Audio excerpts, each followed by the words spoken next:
नमस्कार साथियों, India ground report से मैं आरती श्रीवास्तव आज एक बार फिर से लेकर हाजिर हूँ आज का प्रेरक प्रसंग। दिन की एक सकारात्मक शुरुआत। और आज के हमारे प्रेरक प्रसंग का शीर्षक है आशा का दीपक। एक कमरे में 4 दीपक जल रहे थे और वहां के परिवेश में एक शांति छाई हुई थी।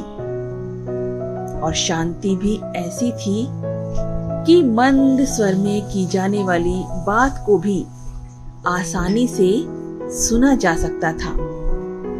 पहले दीपक ने दुखी स्वर में कहा, मैं शांति हूं, मुझे कोई भी बनाए नहीं रखना चाहता है, मुझे बुझ जाना चाहिए। और इतना कहने के पश्चात दीपक बुझ गया। दूसरे दीपक ने कहा, मैं विश्वास हूं, अधिकांश लोग मुझे लंबे समय तक कायम नहीं रख सकते हैं, फिर मेरे जलते रहने का क्या प्रयोजन है।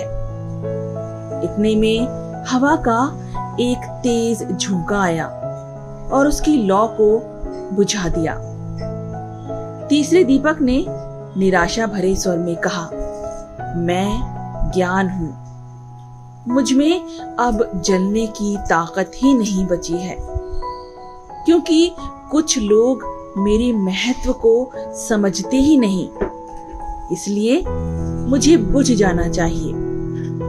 निराशा के इन क्षणों में बिना एक पल की प्रतीक्षा के वो भी बुझ गया। तभी एक बालक उस कमरे में प्रवेश करता है और उसने देखा कि 3 दीपक जल नहीं रहे हैं, यानी वो बुझे हुए हैं।